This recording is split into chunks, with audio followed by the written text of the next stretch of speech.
Guys इस problem को देखिएगा, ये क्वेश्चन AIEEE के अंदर पूछा गया, all India engineering entrance exam के अंदर। पहले इसके थ्रू NITs मिलते थे जहाँ पर बच्चे इंजीनियरिंग करने के लिए जाते थे। अब तो ये IIT प्री और IIT मेंस ये हो चुके हैं, कन्वर्ट हो चुके हैं। तो ध्यान रहे, ये क्वेश्चन अच्छा ही होगा जब AIEEE ने इसको डिज़ाइन किया।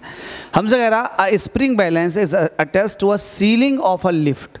ठीक है, कोई दिक्कत नहीं, स्प्रिंग बैलेंस है, सीलिंग से बांधा हुआ है, ठीक है। A man Hanks his bag on the spring, और एक बंदे ने उस स्प्रिंग पर अपना बैग टांग दिया। And the spring reads 49 Newton, और स्प्रिंग बैलेंस जो कि वेट को मेज़र करता, उसने 49 न्यूटन उसको मेज़र किया, ठीक है। When the lift is stationary, और ये तब की कहानी है जब लिफ्ट रुकी हुई थी, जब लिफ्ट रुकी हुई थी तब की कहानी है। तो इसको समझने की कोशिश कीजिएगा, लिफ्ट रुकी हुई थी तब की ये कहानी है। तो अब रुकी हुई कंडीशन में when lift is stationary, जब लिफ्ट रुकी हुई थी तब की कहानी है। 49 न्यूटन का उसमें रीडिंग आया, तो मैं इसके थ्रू मास कैलकुलेट कर लेता हूँ कि जो मैंने लटकाया हुआ है उसका मास कितना है।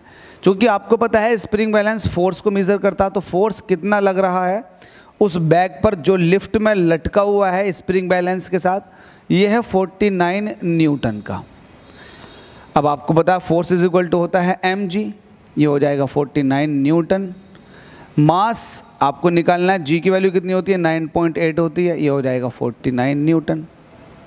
तो यहाँ से m की वैल्यू अगर आप निकालोगे तो ये हो जाएगा 49 डिवाइडेड बाई 9.8, पॉइंट हटा दोगे ऊपर 10 से मल्टीप्लाई।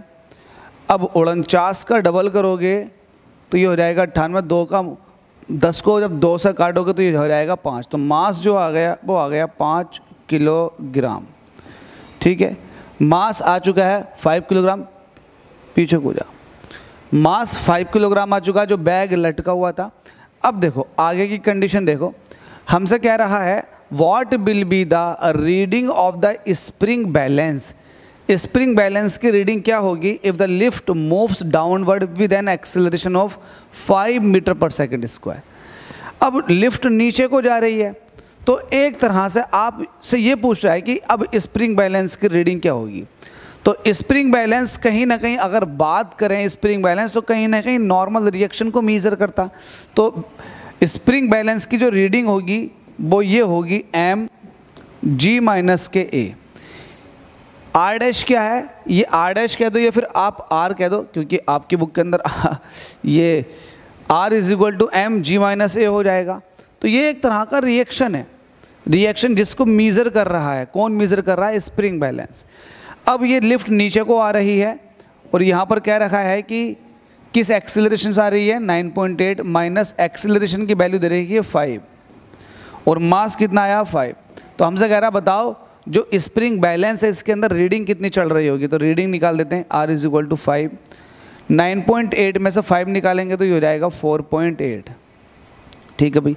5 से मल्टीप्लाई कर लो, 8 पंजे 40 का 0 कैरी 4, 4 पंजे 20, 4 24 का 24, ये हो जाएगा। तो जो अब वेट आएगा, किसका वेट आएगा, ये वेट जो है अभी भी किसका है जल्दी से बताओ, बैग का है। तो ये कितना आ गया 24 न्यूटन का।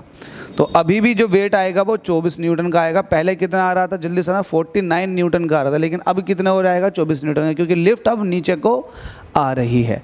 यहाँ पर एक कंडीशन और बनती है फ्री फॉल की। अगर लिफ्ट फ्री फॉल करने लगेगी तो ए जो हो जाएगा वो जी के बराबर हो जाएगा, जिसकी वजह से जो रिएक्शन होगी एक तरह का जो अपरेंट वेट होगा अब वो कहीं ना कहीं ज़ीरो हो जाएगा। तो उस कंडीशन में वेटलेसनेस की कंडीशन कहलाती है। उस कंडीशन को स्पेशली एक नाम दिया गया है वेटलेसनेस कंडीशन। फिलहाल इस क्वेश्चन का जो आंसर होगा वो होगा 24 न्यूटन का। तो यही आपसे पूछा गया है। क्वेश्चन को अच्छे से समझ लो, स्टिल डाउट है तो कमेंट कर सकते हैं। और वीडियोस अच्छी लग रही हैं तो भाई जितना हो सके वीडियोस को शेयर करें, चैनल को सब्सक्राइब करें। नए बंदे हैं, वीडियोस पसंद आ गई है तो चैनल को सब्सक्राइब कर लो। बहुत मेहनत से वीडियोस बनती हैं आप लोगों के लिए, वेरी शॉर्ट क्वेश्चंस बनाए हैं, ये कोई नहीं बनाता।